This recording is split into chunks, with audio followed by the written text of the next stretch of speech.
You're listening to the Make Life Epic podcast with Jim Simcoe. Thanks for being here today. Let's get rolling with the show.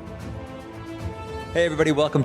And thank you for tuning in to the Make Life Epic podcast. It's a beautiful day here in San Diego.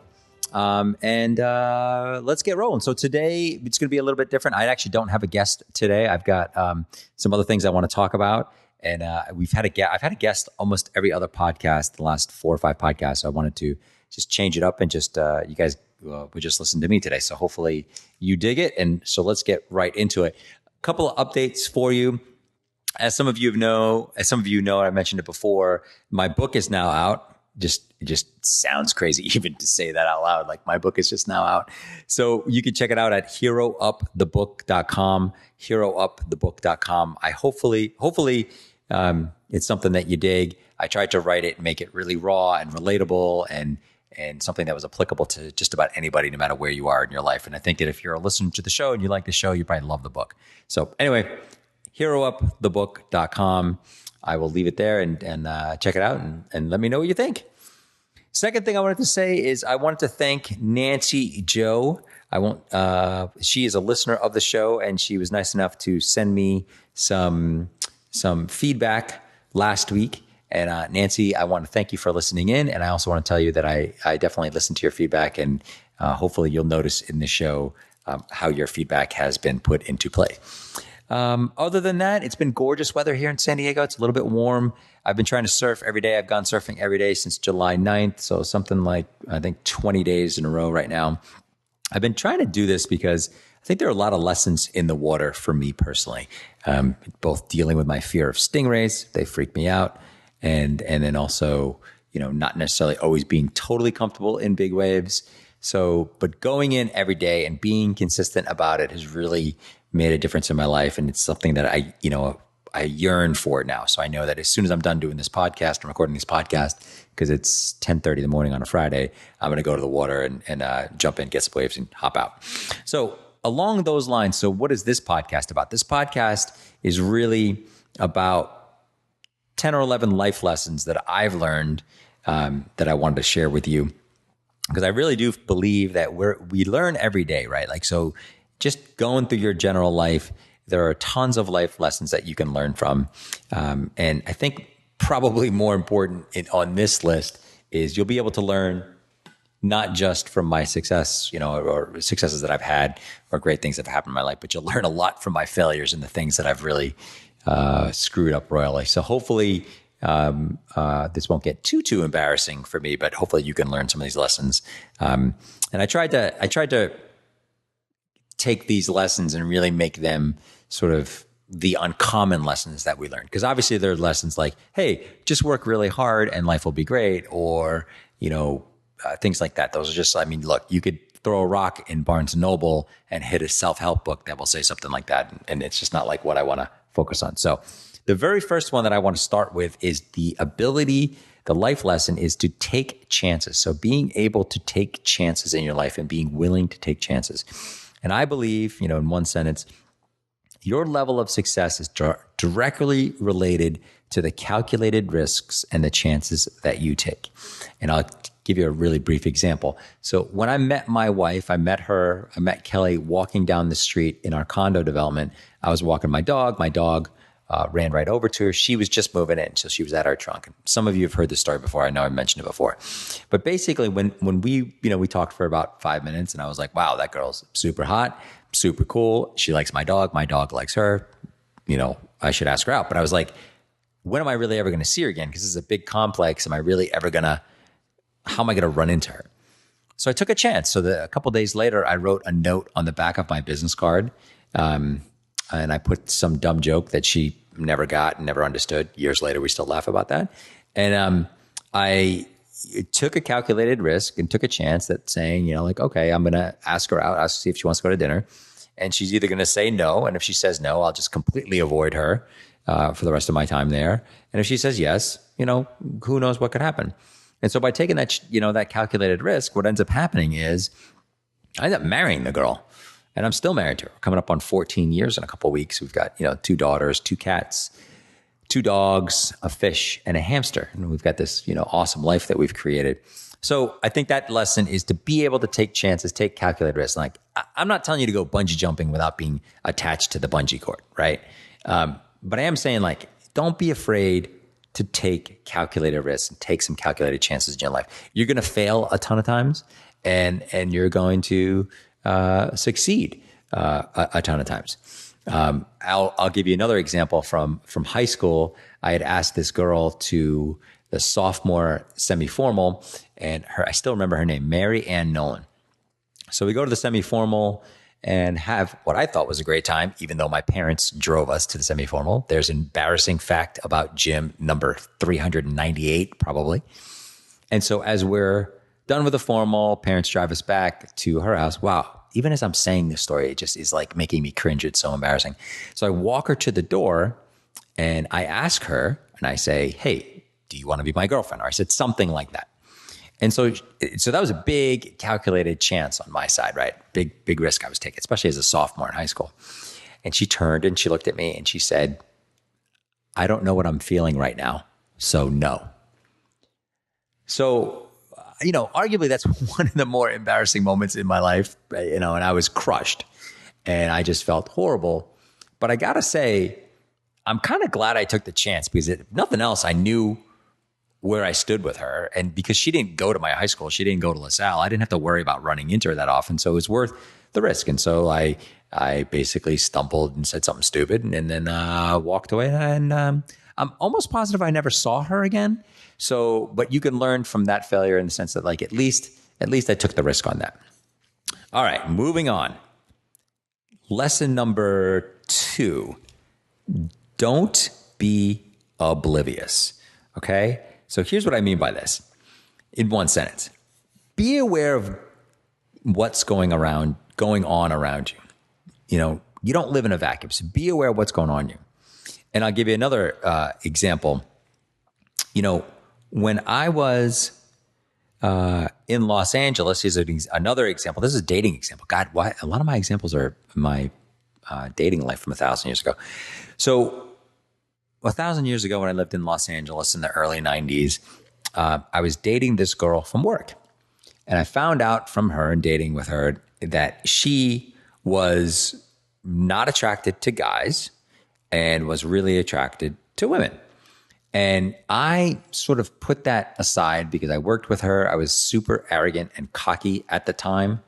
And I, again, another embarrassing story. Maybe I'll change the title of this to Embarrassing Stories About Jim. I dated her for 2 years and we really would never fool around. We never really took the relationship physically very far at all. But I was completely oblivious, and I thought, oh, I can change her. She's gorgeous. I really want to make this work, and blah blah blah blah blah. And what I can tell you is that after 2 years of doing that, I was in this oblivious state, and after 2 years, we broke up, ended badly, and we went on our separate ways. So a big lesson here is like, just don't be oblivious to your surroundings. Get a clue on what's going on around you. And if you see tons of hints, you can start putting stuff together. My old boss, Jamie Kenney, used to say, if it walks like a duck, if it quacks like a duck, it probably is a duck. So, and I would say like, look, dating a lesbian for 2 years really isn't that fun, unless you're a lesbian, which I'm not. So the lesson there is to not be oblivious. And I think we all get into different situations where we're oblivious in different ways. So just that would be one to not do. Okay. Lesson number 3, choose success over perfection. You probably heard me talk about this before. I am a big proponent of choosing success over perfection because in one sentence, with success as a goal, you'll be way more effective and way happier. Okay. So if I think of a failure in my life in this area, this would fall into every single website that I've probably ever launched in any business I've ever done, because I've taken way too long to try and get the site perfect, get the marketing message perfect, get the colors perfect, get everything in there perfect. And then I launch and it takes me, I've launched stuff 6 months too late, 3 months too late, a year too late, and still launched with stuff that still had stuff wrong with it. So I've spent that extra time trying to get a site perfect, and then found that there were still errors on the site. So when you choose success over perfection, what you're really doing is you're allowing yourself the freedom to make mistakes.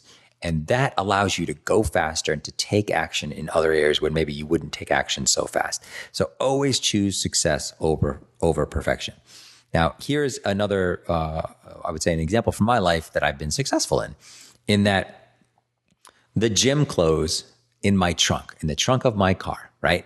So every week, beginning of the week, I always put a bunch of gym clothes in the trunk of my car. They're all clean, do laundry on Sunday, whatever. And I throw all my shorts and t-shirts and sneakers and towels and whatever. I put it in the back of my car. Now, in a perfect world, I would match all that stuff up. It wouldn't be wrinkled. It would be folded neatly. And I would do that every single day. And I would have, everything kind of planned out every single day. Well, the thing is, I'm looking for success, right? So sometimes with my schedule, I don't know if I can make the 4:30 CrossFit class. I might have to go at 9 o'clock the next day. And by the time I get home, I don't necessarily want to have to plan out a gym outfit or remember to put a gym outfit in my car. So I dump it all in there on Monday. And so there's sometimes when I go to the gym and my shirt's wrinkled or my shorts are wrinkled. I don't care. And I honestly don't think anybody around there cares, what I look like when I'm working out. No one's ever come up to me and said, hey man, that shirt's horrible, or wow, that's really wrinkled. What's wrong with you? So I'm focused in my life on success. I'm not focused on perfection. And I'm sure some of you have seen this. Maybe you've been in that situation before, or maybe, you felt that way, where you feel like you have to be perfect. And trying to be perfect is so stifling. It's so hard. It's so difficult, and it's not attainable. There's so few perfect people in the world that it's just like, there probably isn't anybody who's perfect in the world. I take that back. It's just not something that can be done. So that's something to think about as you're going in your day. So that's one of my big lessons, and I learned that a long time ago, is to choose success over perfection. A perfect example of this is this podcast. I'm recording this in my office. There's probably a little bit of background noise. There's people driving down the street. But again, I'm going for success, not perfection. If I wanted to do this perfectly, I would, I don't know what I would do. I guess I would record in a studio, either build a studio or go to a studio and pay $200 an hour to record, which just sounds crazy to me. So anyway, lesson number 3, choose success over perfection. Lesson number 4. This one is the one I see a lot, especially right now as we kind of, the political climate is getting crazier and crazier and crazier and crazier and then even crazier. And that is to lighten up.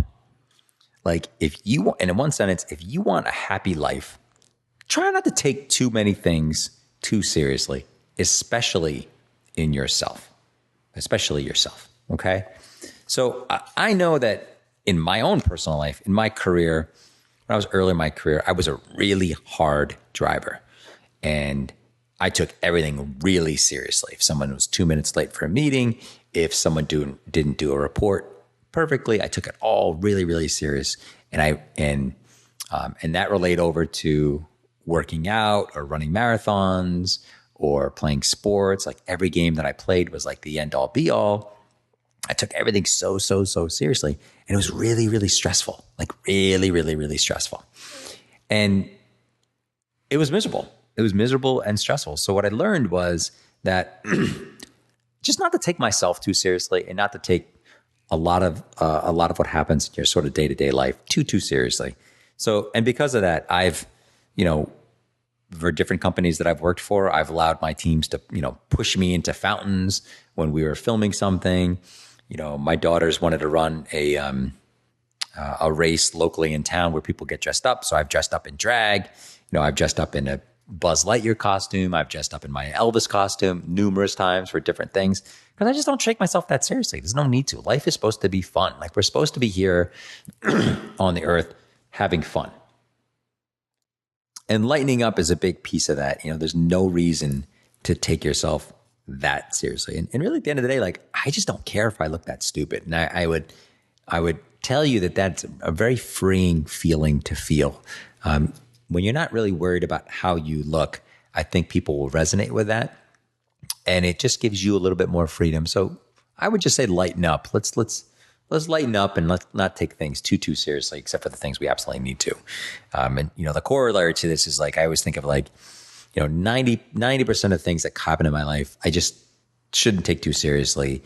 And really just focus on that 10% that really is really, really important, and take those things super seriously. Okay. So that's a lesson. Lesson number 5 is to buck convention. Buck convention. So in one sentence, don't be afraid to go against the grain.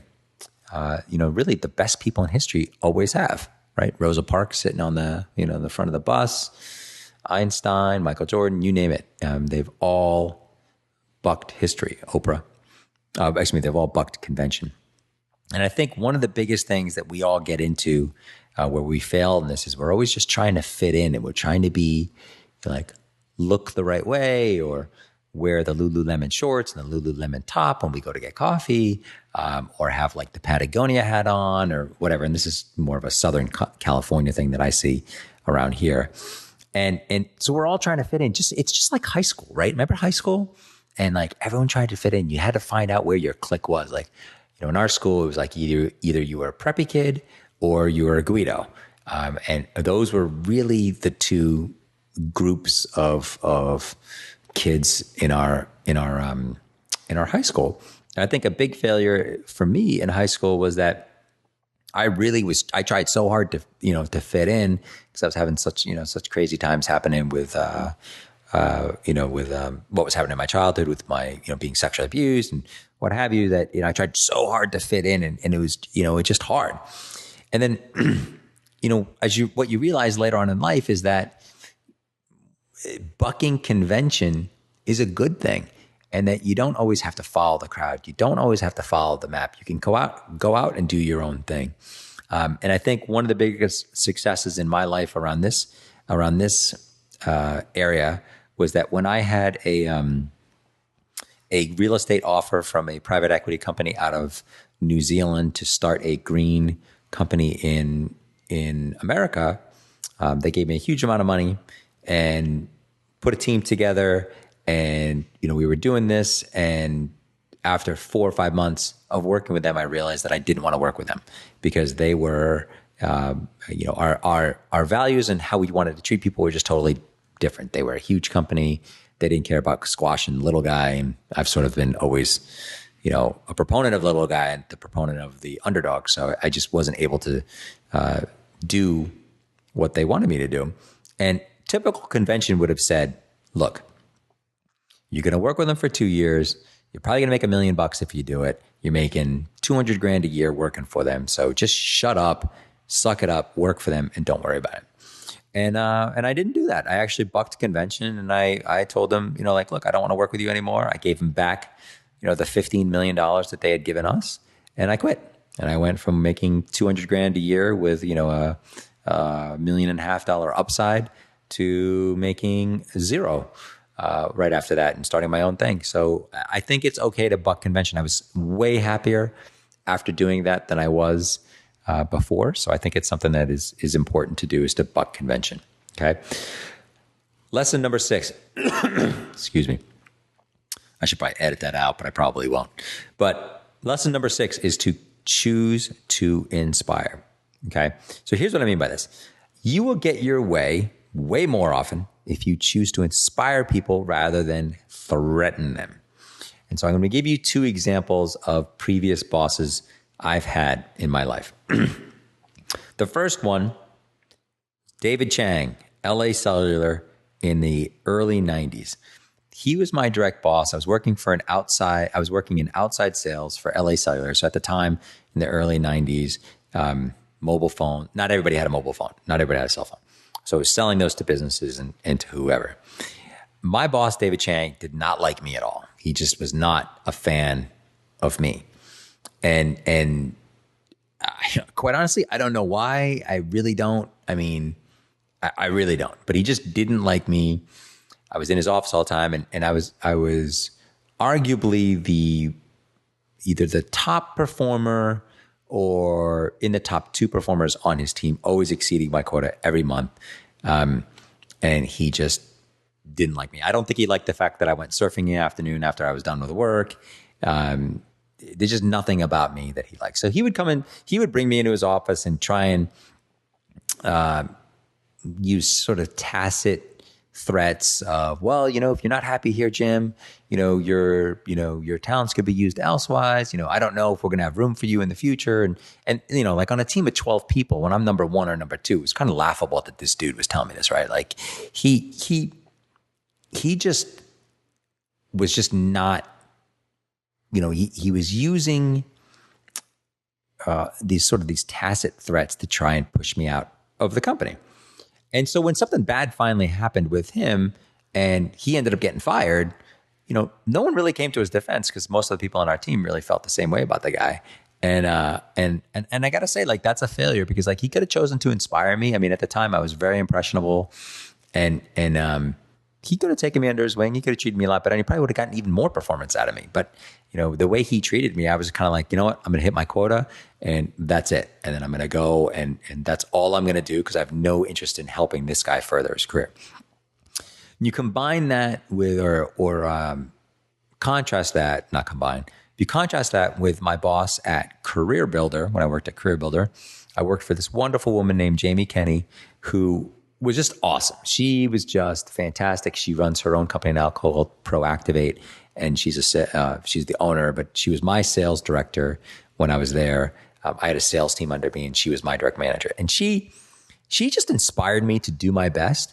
And quite honestly, like I just did really well when I worked with her because not only did I want to do well for myself, but I wanted to do well for her because she just was always positive and was always telling me how much she valued, how valuable I was to her team, how important I was to her personally.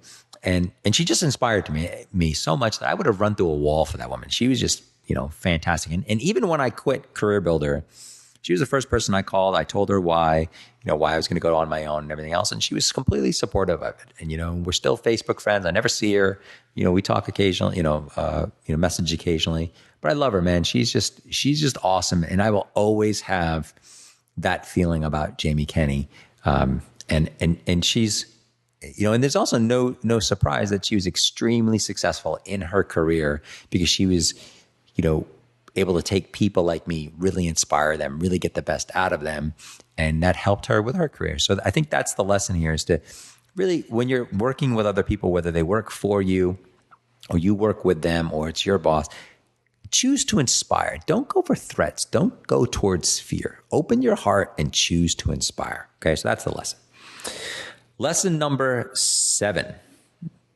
This is an interesting one for me. And as I was coming up with these lessons, this is one that I thought was really important. This is something my mom taught me a while ago.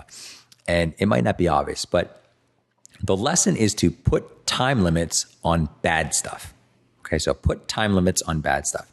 So, and believe me, I wish I could say it more eloquently than that, but I can't. So sorry. So in one sentence, basically what this means is you can grind through just about anything if there's an end in sight, right? So you can grind through anything if there's an end in sight. So a couple of examples of this. And I've talked about this before, but during the economic downturn, crash, bubble, whatever the heck you want to call it, we lost, Kelly and we lost the majority of our savings, all of my IRA money, all of my 401k money, et cetera, et cetera, et cetera. And when that happened, when that was all said and done, and we were sort of in this stage where I was like, oh, we basically have lost everything. We have nothing left. I didn't really put a time limit on that. So I really dwelled on that for probably a couple of years. And I'm embarrassed to say that, but I'll say it. I dwelled on it for way, way longer than I should have. And I felt paralyzed and I felt like, oh my God, like I'm this age. I can't believe I've done this. I'm a complete idiot. This is so dumb. I can't believe it. All my friends are ahead of me now. So I played every single one of these games in my head for a really, really long time. And it did nothing for me. Like it didn't help me. probably set me back even further because I wasn't able to move forward on other plans because I was so paralyzed and so busy and so consumed with dwelling on this for as long as I dwelled on it. It was really unhelpful. What would have been better for me is to say, okay, I'm going to dwell on this for 2 months and then that's it or whatever. And I'll give you another example on putting time limits on bad stuff where I think it worked out well for me is that in my senior year of college, I had knee surgery. I had ACL. I had my ACL and my MCL and my PCL repaired because I tore it playing lacrosse. And during that time, I was alone. Not alone, but I had just had surgery. I was on crutches. I was back at college. And I remember there was another guy in college. I won't say his name. I don't know if he listens to this or not, but another guy at college who just had the same surgery I had. We both had ACL surgery, right? So I was all on my own because you're at college, senior year, everybody's partying, everyone's, hanging out, whatever. And knee surgery rehab back in those days just sucked. It was just, if you can imagine sitting on the edge of a table with your leg hanging over and then just raising your leg 3 inches and do that 20 times. Like, sure, you could probably do it right now. But I can tell you, if you've had knee surgery, that is excruciatingly painful. But at the time, what I said to myself was I said, because my mom had taught me to put put time limits on bad stuff. What I did at that time is I said, look, I kind of told myself, I said, like, this rehab is really going to be done. Like, the most effective thing I could do is everything I'm going to do rehab wise is going to be done before I go home for Christmas. So in the first semester. So this is time limit. Like, it's going to suck. And I'm going to hate it and I'm not going to like it. And I'm going to be in a lot of pain a lot of the time, but it is ending in 3.5 months. Like, there is an end in sight. So once I got clear on that and realized, okay, I've got a time limit on this, I can grind through anything. What I would do is I would do the rehab every single day. And, I would be in my college room and my roommate, John, would be at class and I would blast. That's when, Chili Peppers' Blood Sugar Sex Magic just came out. So I would blast that. I would blast Under the Bridge over and over and over again. If you can imagine how cheesy this sounds now that I'm saying it out loud. Wow, it sounds actually even cheesier than I'm even making it out to be. And I would listen to that song endlessly and I would do the rehab in the room, sitting on that desk, raising my leg 6 inches. Next day I tried to raise it 6.5 and I would just keep doing it because I knew it was time limited. I knew I was not going to have to do this for an endless amount of time. I knew that in 3.5 months it was over. Now, fast forward, and my friend who had also had the same knee surgery really didn't take his rehab very seriously at all, and kind of went back to doing his regular activities, and just really didn't put a lot of time and effort into his rehab. Consequently, about 1.5 years later, I was back to playing sports and playing tennis and basketball, and his knee was still messed up. And then I saw him, I think 5 years later, and he said his knee still was messed up. And he said it's because he hadn't done the rehab. And so I think that's a great lesson of like, look, put time limits on bad stuff, because if you put a time limit on it, it makes it way easier and you can grind through things way more if there's a time limit on them. Okay, so that's lesson number 7.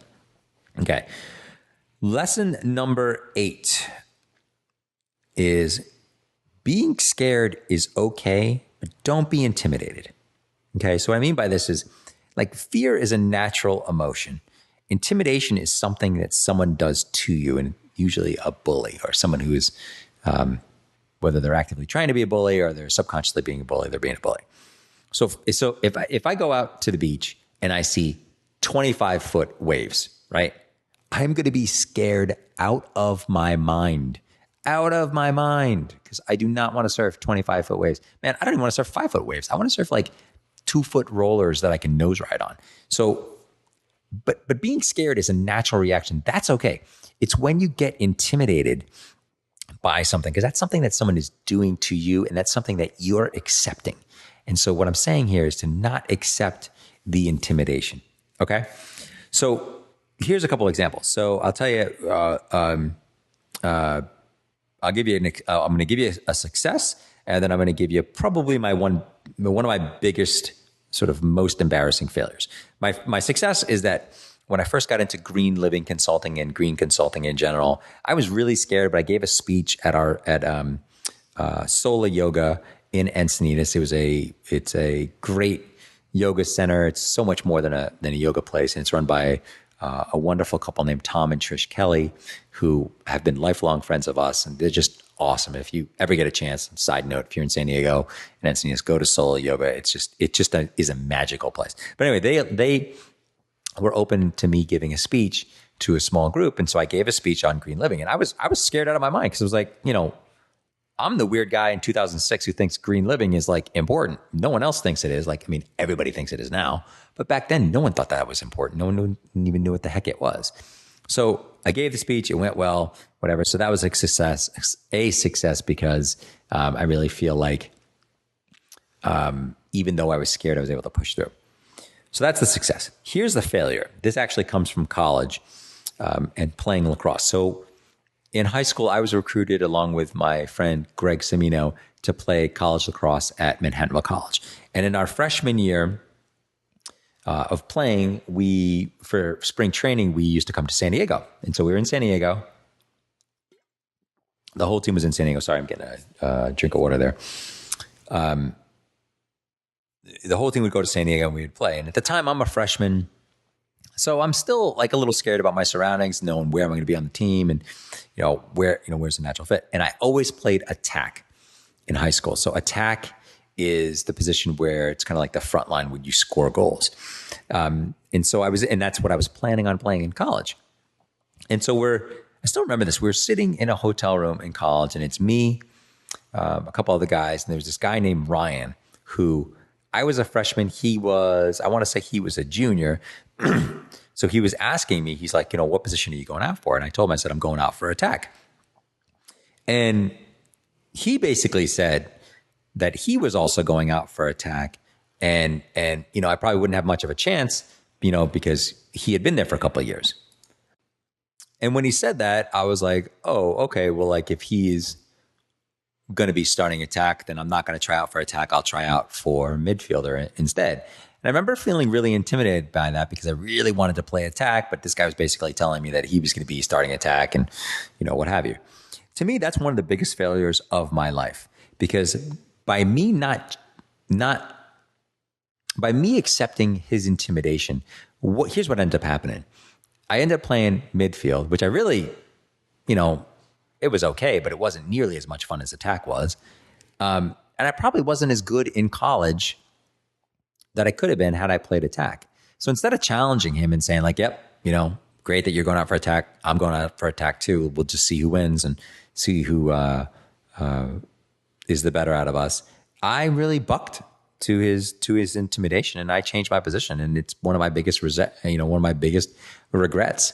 And I would say that my college lacrosse career really wasn't as great as it could have been had I just stuck to my convictions and not accepted his intimidation. Here's the other really funny thing about this, funny/sad, is that he was a horrible attackman. He was horrible at attack. I was so much better than him, even as a freshman. It's ridiculous. But I just completely wimped out, and I bucked to his intimidation. So I would, again, being scared, no problem. Totally okay.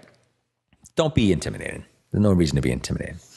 Okay, lesson number 9. We'll move on from that painful lesson and keep going. And lesson number 9 is to embrace your crazy.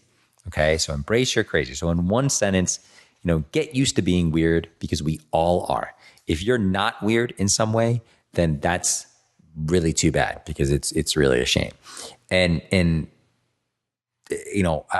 I'm weird in so many ways. I would have to record nonstop from here until Christmas to tell you all the ways I'm weird. I mean, I still listen to hip hop. I'm 46 years old. I wear tank tops more than I wear shirts. You name it. I mean, there is 1,000. I love 80s music. I mean, there's just like 1,000 things that would make me arguably the weirdest guy in the room at any given time. I mean, but here's the thing. I don't care. Like, this is my brand of crazy. This is this is the gym craziness. If I could allow myself to speak in the third person, which just kind of sounds weird, but whatever.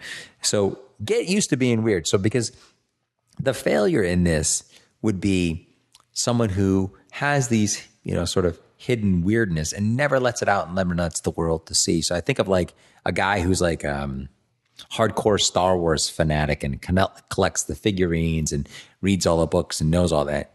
And that guy maybe thinks it's really stupid or lame or being geeky or nerdy or whatever, and never really brings that out and never shares that with anybody in the world. And really, what does that person miss? Like, they miss meeting their true tribe, and they really miss meeting people who've got similar interests as them. And I think that's the travesty. That's the sad, that would be a sad thing. Like, you know, in my life, at 46, probably makes no sense in the world for me to go play football in a football league. I do it, you know, because it's part of my crazy. It's part of my weirdness, I guess. And I've got great friends because of it. And, you know, the league that I'm in, the LC35 league here in Carlsbad, it's, I'll put a link to it. I think it's lc35.org. It's great. It's a league of guys 35 and older who play football and play softball. And I love them. I mean, it's just, so embrace your crazy. Don't be afraid of being weird. Don't be afraid of being a little bit nuts, because we all are. I don't know anybody who's not. People in my family, friends, whatever. It just, everyone's got their thing. So don't worry about it. Lesson number 10, 2 more lessons. So lesson number 10, I think, is an interesting one. And I see this one and this one gets broken all the time. More water. So lesson number 10 is to shut up around experts. So when you're surrounded with an expert or you're near an expert, just shut up. Just be quiet. Okay. So in one sentence, when someone is around who is smarter or more knowledgeable than you are in a certain topic, be quiet. Because the failure here is that people like to hear themselves talk, you know, myself included. But I find that if you're around someone who's smarter than you and knows more than you are, being quiet and listening to them, it will get you way further in life and get you way closer to the successes that you're looking to get to. Because you're able to learn from them. And here's a great example of this. So as I've probably mentioned 5,000 times, I do CrossFit. And at the beginning of every class, after we've done our warm-up, either Blake or Eric or Mike will bring everybody up to the whiteboard and start explaining the workout. And so when that happens, you know, I try to be right in the front because I want to make sure I'm doing it right. And I don't want to get hurt, and I want to be able to give them the respect that they deserve, because, you know, they're the coaches. But you definitely see some people who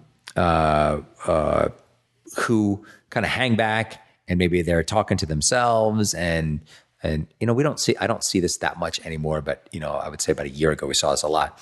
They would hang back and talk to them, you know, and they were just sort of just kind of paying attention. And I was always like, man, that's just crazy, because like Blake is up here telling you how to do a hang power clean and what the next progression is and how we're going to go with heavier weight and what the rep scheme is and all that. And I'm like, if you don't pay attention, like, you could get hurt. And this isn't like get hurt like you could stub your toe. This is like get hurt like you could drop 135 pounds, you know, and blow your back out by doing something wrong. So it's like, when you're around someone who's an expert, you know, whatever, you know, whenever possible, I would be quiet so you can listen to them. And this applies if you're in a business setting. I've got a really, really smart friend named Dan who, you know, that we work with a little bit, and love the guy, even though he's from New Jersey and is a hardcore New York Giants fan, which I can't stand them. But he's a business genius. So when we go out for beers, I try not to say anything, and I just let him talk, because I want to hear what he's talking about. And I've learned so much just being around him in a casual setting about how he looks at business and how he looks at things. And this is a guy who's usually 4 or 5 steps ahead of anybody else. So like, to me, he's an expert. And so I'm pretty quiet around him because I want to learn as much as possible. So I would say that lesson number 10 is to, when you're around an expert, be quiet, let them talk, see what you can absorb. Okay. Simple enough. All right. Last life lesson. And thank you all for hanging in for as long as you have. Lesson number 11 is to believe in your ability to do awesome, totally epic stuff. So in one sentence, your belief in yourself will carry you further than anything else. If you believe in yourself, that is the first thing that you have to do. If you're able to do that, no matter what the odds, no matter what conventional wisdom says, no matter anything else, if you can just believe in yourself, that belief will carry you further than anything else. That is the fuel upon which your life runs. And you have to believe that you're here to do awesome, totally epic, insane, great for the world stuff. You got to believe that. Okay. And personally, I know I failed in this 1,000 times. I've given up on myself plenty of times over the years and really caused myself to miss some great opportunities. And it's always been not because I couldn't achieve it, but because I didn't believe in myself. And so what I would say is, if you're able to believe in yourself, that is something that virtually removes just about any limits on whatever you're going after. If you believe you can do it, if you believe that you're here to actually do great stuff, then that stuff will start happening in your life. I really, really, truly believe that. And I'll leave you with the success. And I've talked about this before, but like for me, I've been working on this book that I just put out, the Hero Up book. I've been working on that probably for 5 years, right? And I would write stuff and then I would shelf it and then I would write it and then I would, throw it on the shelf again and whatever. And I just couldn't put it together. And I really got to a point where I was like, I didn't believe that I could write a book. I didn't believe I could write a book of value. I believed that I wasn't good enough to be an author. I believed I wasn't good enough to put something down that was going to be memorable or worthwhile to anybody. Okay. The book really didn't start coming together until this year in February, when I started, and I don't know what it was, but something just kind of clicked in me that I just started to believe that I had it in me. I believed that I had this epic book in me and that, I didn't care if it got a ton of great reviews. I didn't care if it sold a ton of copies. I just wanted to write a book that would change one person's life. And I was like, if I could write a book that can change one person's life, I'll be really happy by that. That's part of my legacy. And that'll just be something really, really cool.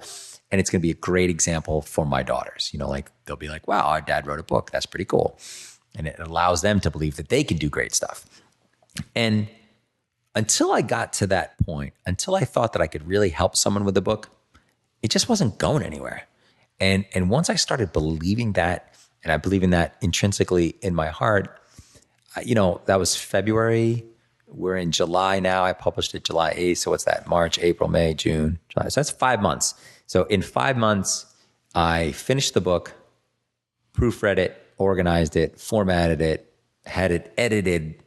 God, this book's been edited like 60 times probably. I've taken so much out of it and added some stuff into it. And the book cover design, the front, the back, you name it. I got that all done in 5 months. And it was more because I believed that I could do it. I believed that that this book would help at least one person. And it's been really cool. Like it's kind of funny being, when people ask me and they call me and say, hey, I got your book. It's awesome. I love it. And I'm like, I get kind of embarrassed by that because I'm just like, A, I'm not good at taking compliments to start with. And then B, it's just funny to think that like I'm a published author. Like it's just really kind of funny. I would have never thought that I had it in me, but I can tell you that it is definitely opening the doors to other things now. And it's something that's so cool as an example. And it's like as a cool example for my daughters, knowing that like, okay, they literally can do anything, because they see that their dad's published a book. And I've had people who have either emailed or just sent me really cool notes about like, hey man, really dig your book. I love this section. And there's nothing that will blow your ego up more than having somebody call you or tell you and say, hey, I was reading that passage on internal power and I really liked what you said about this example. And I really liked what you said about that example. And like, it happened to me today. Somebody said that to me today. And it just makes your whole day. And that really could not have happened had my belief system not changed about 5-6 months ago. So the lesson here, and this is probably the overall lesson, overall over-encompassing lesson over everything, is to really believe in your ability to do totally awesome, totally epic stuff. We're here to do that. I really believe that if you're listening in right now, like, you're here to be awesome. I know this sounds cheesy, and maybe you're looking at email or you're taking a walk while you're listening right now, but I really do believe that you're here to be awesome. I really think that we all are. And it's just a matter of figuring out what your awesomeness is. So I thank you for listening. I cannot tell you enough how much I appreciate the kind words and the emails and the thoughts and the ideas about the podcast. Please keep them coming. I love it. And yeah, if you're so moved and if you want to leave a review on iTunes, that's always really helpful for the show. Kind of tell me where, what you like, what you don't like. And it's just an honor and it's a privilege to record this stuff for you. And so I thank you very much for all from the bottom of my heart. I'll never be able to put into words how much I appreciate you as our listeners and as my listeners and really dig it. So anyway, I won't get any more emotional than that. I don't want to start bursting into tears. So I wish you the best Friday, best weekend, best, whenever you listen to this, best day that you could possibly have. I will talk to you soon. Again, if you do want to check out the book, go to heroupthebook.com, heroupthebook.com. And I will talk to you soon. Have a great day. Hey, thanks again for checking out the show. I really appreciate you guys listening in. Also want to let you know that my new book is out on Amazon. Can't believe it. Finally done after a year. It's called Hero Up, Unleash Your Inner Hero and Make Life Epic. You can check it out at heroupthebook.com, heroupthebook.com. So check it out and hope you dig it. Talk to you soon.